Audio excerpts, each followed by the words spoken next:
mechanical tension, 100% is what you need. And if you're using a weight basically at about 85% of your 1RM, which is generally equated to around about 5 or 6 reps, pretty much from rep 1, you have to apply as much force into that bar as possible, or else the bar just doesn't move, right? So literally from rep 1, you're recruiting all of those motor units straight away, and you are then going to reach that level of failure with total muscle motor unit recruitment before all of those negative effects of those calcium ion accumulating metabolites start to kick in. So if we want pure mechanical tension, that's the leading cause of growth, and you're going to reach failure without any excess fatigue, you're better off using a heavy weight where you'd fail around 5, 6, 7, 8 reps, something like that. I don't think doing any more than 8 reps makes a lot of sense when you're thinking about it from that perspective.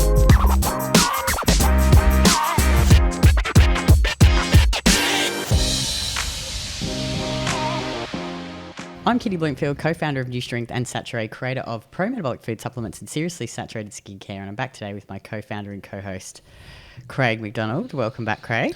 Thank you for having me. Who's that crazy guy you had on last week? Oh, Des, huh? Yeah. Weirdo. Yeah. He's a good coach, though, you know. Yeah, he just wants to help the Sheelers. Yeah, he sure does. He's very passionate about that. He sure is. Anyway, so today we want to talk about 3 things. I don't know if you call them things, but three areas where you see women go wrong in the gym that could have a big impact on their training and their ability to make progress and grow muscle. Yes. And these are 3 quite simple things that you could improve. So, number 1 is pushing to failure. Pushing to failure. Yeah. So a lot of women don't actually push to failure or close to failure, 1 to 3 reps short, right? So what do you need to grow muscle? Mechanical tension and progressive overload. Can we step back? Yeah, can we wind it back? Because generally, like I always talk about, like the 3 elements you need to grow muscle is your execution needs to be on point, your standardization of reps, then the effort level, so pushing as close to failure as possible, and then using a progressive overload method through, weight and reps in order to, continue to facilitate that. So execution is always first, because it doesn't matter how hard you push or the weight that you're lifting if how you're doing it is poor and you're not actually targeting that tissue. So let's assume that they're nailing the technique and the technique is good. So technique is good, but I think that leads into the tempo thing, which was one of the other points. So sorry to just completely fuck up your whole point of doing this. The 3 things is... We do talk about this before we the 3 things, record. Pushing to failure. Yeah. So not leaving too many reps in the tank, or lifting a weight that's too light and they've left like 5 in the tank. 2 is lifting tempo, and 3 is rest periods between sets. Yes. So let's first talk about pushing to failure. So mechanical tension. Yep. Mechanical tension, progressive overload. They're the 2 biggest mechanical tension is the driver of muscle growth. So mechanical tension is 100% the driver of muscle growth. Certainly something I've been learning a lot more recently, because I've been trying to understand the other mechanisms for growth, and some of the people who are the leading researchers in the field. They've done some podcasts recently and done some things, and I'm sort of listening to it. He's been constantly crapping onto me for like the last 2 weeks. I'm like, but this just doesn't make sense. Like these guys have been doing this for so long, and they're like, why this happens? Why do higher reps lead to this growth? There's still a bit of a mystery and all this sort of thing. And it's like, anyway, I won't bore anyone with those details, but I've sort of been going down the rabbit hole and the bit of a obsessive moment, and done some consulting work with a few other coaches and people. It's been really, really helpful, just to help connect the dots in my brain a little bit more. But basically the way you want to look at it is mechanical tension is 100% the driver of muscle growth. And basically mechanical tension is essentially, you basically look at it from the force velocity relationship. So I'll try and keep this really, really simple, but basically if you lift a light weight, you don't need to recruit all of your motor units in order to move that weight, right? You can just move it at a relatively lower amount of effort, and then as the set starts to get hard and that fatigue, you start to apply more force and more force and more force until eventually you can't do any more, right?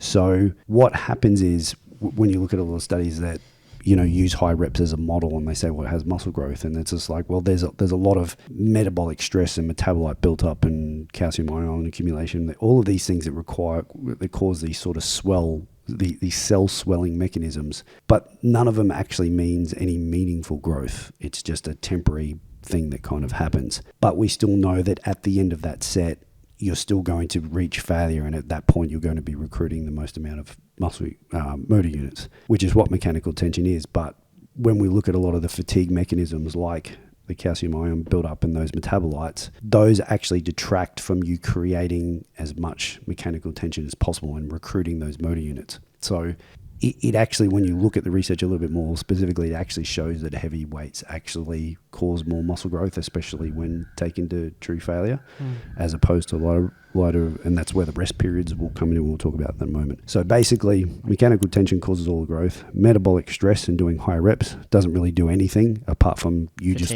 looking good for 20 minutes in front of the mirror and having a big pump. Muscle damage doesn't do anything. It just causes more fatigue, and excess muscle damage is actually a detriment to growth signaling after that point.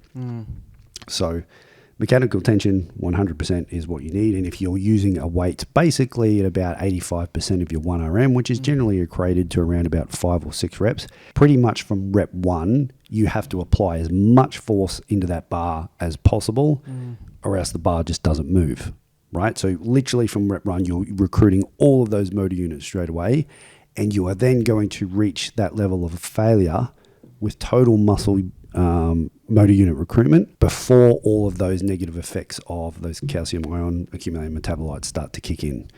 So if we want pure mechanical tension, that's the leading cause of growth, and you're going to reach failure without any excess fatigue, you're better off using a heavy weight where you'd fail around 5, 6, 7, 8 reps, something like that. I don't think doing any more than 8 reps makes a lot of sense when you're thinking about it from that perspective, and understanding that 5 reps short of failure is where the effective rep model comes into play. Any other reps after that are just accumulating more fatigue, so doing high reps. Now, I just want to add the caveat to that I'm not saying that you still can't grow by doing 10, 12, and 15 reps. You absolutely can. And sometimes it makes sense for some people to work in some high rep ranges depending on the exercise that they're doing, because there's, if you're loading up a leg press to do a set of 6 or 7 or 8, that can be really, really heavy, and that can cause a little bit of anxiety, and it's not always that fun. So it makes sense from a practicality point to still do that, but I don't think all progressive overload is the same. So if you even know you're maybe doing a back off set and you're still progressively overloading that week to week, I'm not saying that it's not having some sort of stimulus, but I think it's to a lesser degree, certainly, that I've always sort of believed in. Anyway. And for the women who are a bit less advanced, they're just starting out as just lifting weights. It's basically, let's say, for example, you're doing a seated shoulder press and you pick a weight, and a lot of the time we'll look at the video and they say they did 8 and they probably could have done 13. Yes. So that's it. So you really not pushing it to true failure. So basically, what is failure? Is it until the reps? So in that case, let's say you were capable of doing 15 reps, but you stopped at 10. So we know that 5 reps short of true failure or task failure is what creates that mechanical tension to lead to that stimulating growth. So basically, you're stopping outside that window that's actually going to elicit the response that you want. And this is where I said earlier about the whole force-velocity relationship. When you apply maximal amount of force into a bar, literally, if that weight is heavy enough, from rep 1, you have to apply everything as much as you can. You're pushing, and then all of a sudden the velocity starts to slow down, and you're getting pretty much close to that task failure. But if you're applying as 100% of force from rep 1, then pretty much all of those reps are pretty much going to be stimulating. So when you start working in higher rep ranges, it's not always a capability issue, but more of just a fatigue issue and the pain, that burn sensation that everyone kind of thinks is a good thing. But in reality, it's actually not. It's actually quite a detriment to you actually recruiting all of those high threshold motor units that are the things that are going to be growing the most. So if you're just stopping and you're not actually getting into that effective rep range, you're not doing anything. And in that particular example where you do 10 reps and you could have done 15, well, you've accumulated a bit of fatigue for very minimal growth, if any at all. So this is where you see a lot of people who've been training for a long time and they don't look any different because they're never actually lifting weights that are forcing those higher threshold motor units to come into play. And they're progressively overloading in a method that they either can't stick to because their fatigue is too high from the previous sessions because they're doing too much volume, too many sets, too many high reps. So then when they go in and lift the next time, they haven't recovered and they just can't lift it.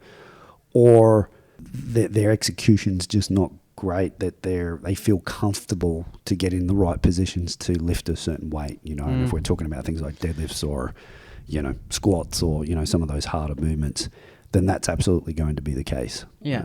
And you want to push it, like, obviously machines, the technique is easier because the stability's taken out. Like, it's like, let's just, like, you're pushing it to technical failure. Yeah. And you don't want to do pause reps, right? So you want to basically do enough reps with the same standardized form until you can't do another rep. Yeah, that's basically right. And you'll always see it on a chest press machine. Like even with females, they get into this chest press machine and, they're in that range and they start from the concentric and they push, right? And they put, and like you can see like because there's still a burn sensation, but it's not like when you're training legs or even doing leg extensions or something like that. But you see people like chest and the way the pec fibers work, they activate generally pretty quickly. So people will kind of reach that higher level of recruitment pretty quickly. And because you're like on a chest press machine, like you're so stable, you're sitting in it, even if you're doing a lying down one, you can apply maximum force and like the stability is going to be there. It's only going to go in one direction. And people can generally push hard and fail on that sort of stuff. It's other back movements are a little bit harder because there's a little bit more momentum and there's more muscles being recruited at different things. Legs is just a mental, psychological battle more than anything else. Yep. And then things like deadlifts, for example, there's the psychological element of, am I doing this right? Am I going to hurt myself?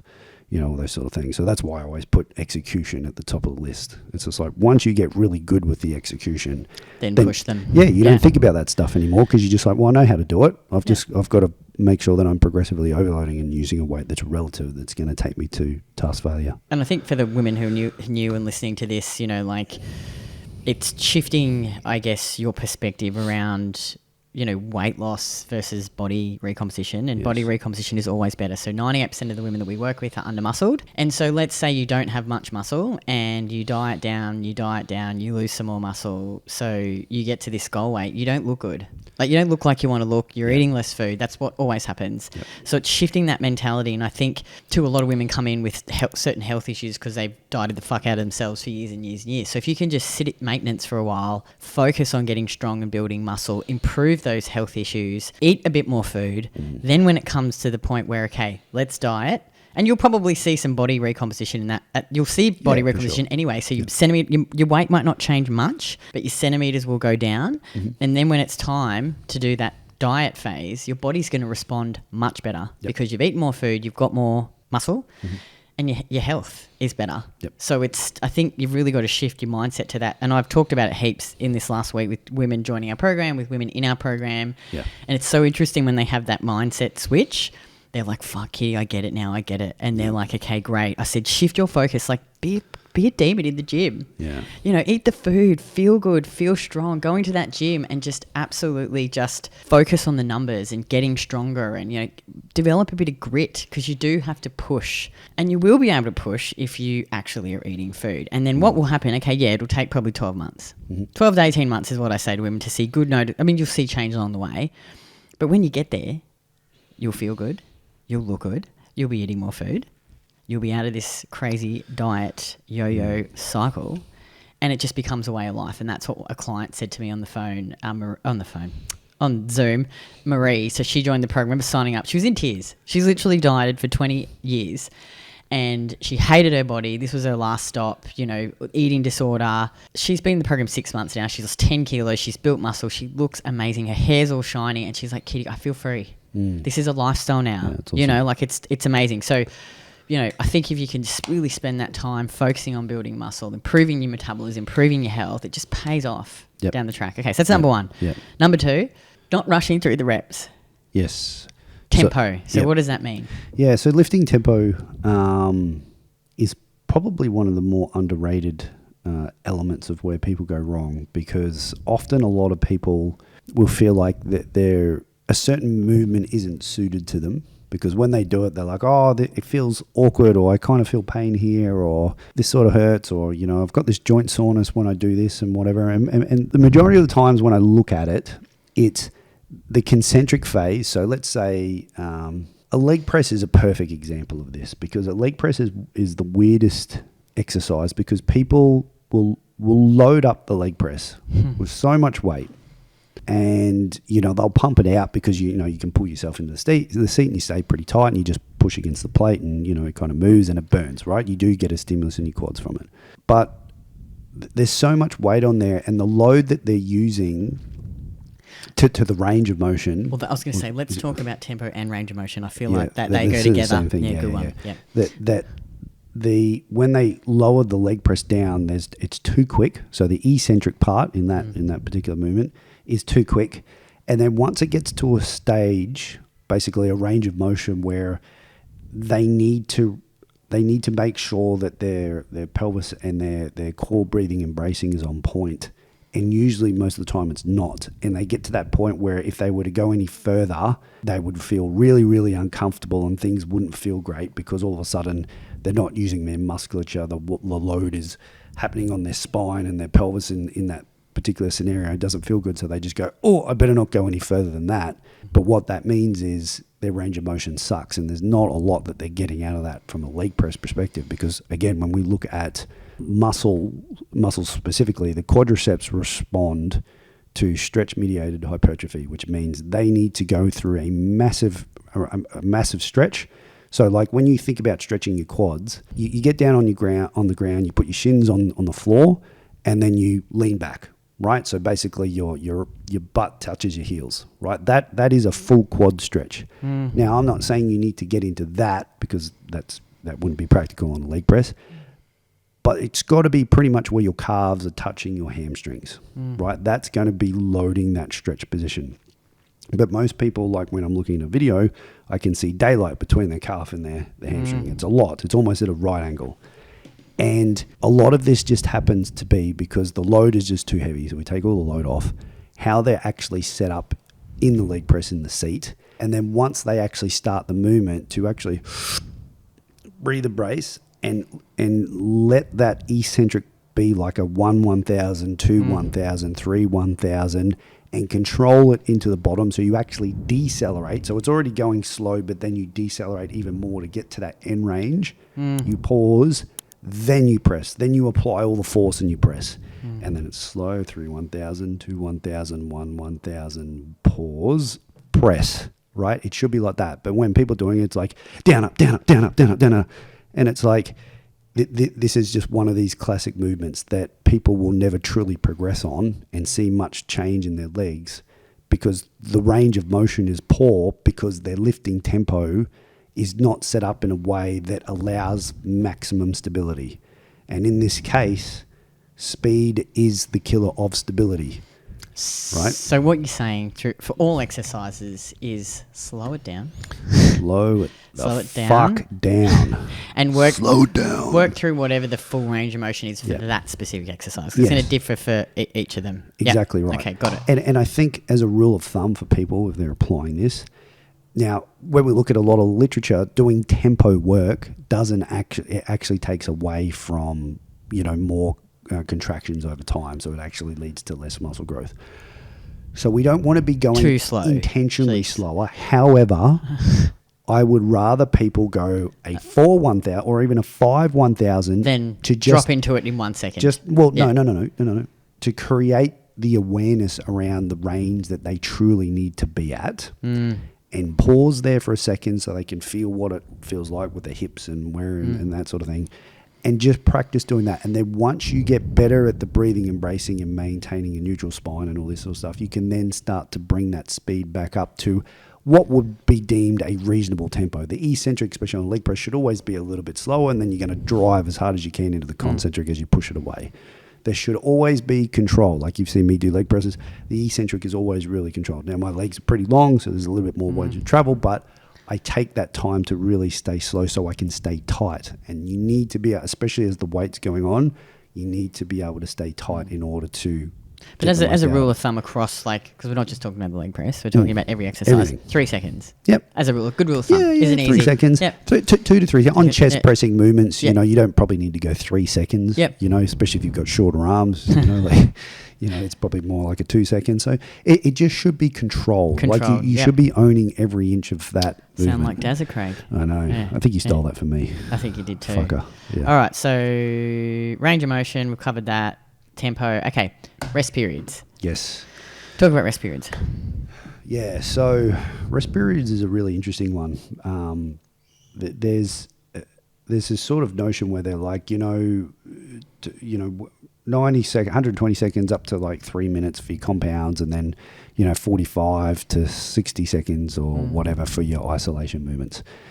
When you actually, again, when you look at a lot of the literature around rest periods, the ones where they're doing a lot of volume tend to have shorter rest periods, which generally, when you actually look at them over time, generally have lower hypertrophy outcomes. So when studies are actually done where they equate for rest periods and they basically just go minimum 3 minutes for everything, but take as long as you need to then put in another superfluous set, that's where you see the greatest amount of growth. So generally, like, I feel like 3 minutes for maybe the smaller exercises, Yeah. like bicep curls and... Well, look, so I've had this question a bit. Like, people are like, oh, do you set a timer between it? I'm like, I've never used a timer. And the reason being is because some days I'm going to feel a bit more fatigue. Some exercises take a little bit more out of you and whatever. But maybe, Craig, if you're someone who has the potential who typically rushes through, then setting a timer can help you give you enough rest time. So set it for 3 minutes, and in the big compounds, at least 5 minutes minimum. So at least you're like, okay. But the point is, and that could vary a little bit. Yeah. But the point is, it's like, especially if you're training, to train as close to failure as possible, then the reality is, if you rest not long enough, then you haven't dissipated some of that fatigue accumulated from the previous set. So then that next set performance is going to be lower, and you're going to get less mechanical tension, which then leads to less growth. Yep. So it makes sense to just do your next set when you feel like you are ready to give another maximum performance to beat your numbers. But again, love saying some people, like people who forget to eat, they put the alarm on. Who forgets to eat? I know. I'm the same. I'm starving right now, actually. Me too. But just to get you into the habit, if you're not really aware, Look, I don't see using a rest timer is perfectly fine, but I think 3 minutes is a minimum. Yeah, and then 5 for the bigger minimum. Okay, awesome. Well, that's it. Good one. Thanks very much, Craig. Thanks for clearing that up. That's it. Okay. Just 3 things today. So just to recap, training to failure with good technique. And heavy loads. Lighter loads. Tempo, don't rush through the movements and go to through the full range of motion. Yes, slow it down. Slow it down. Own every rep, as Dazza would say. And then every inch. And then 3, rest periods. Yep. Just take your time. If you need to use a timer, 3 minutes minimum for small ones, 5 minutes for big ones, but otherwise just whenever you feel like you're good enough to go again, awesome. go again. All right, guys, as always, take a screenshot of the episode and share your biggest takeaways on Instagram stories and tag me at KITTYBLOMFIELD. And each month I pick a winner and they get a tub of Saturée Premium Collagen valued at $79. And we'll be back again next week.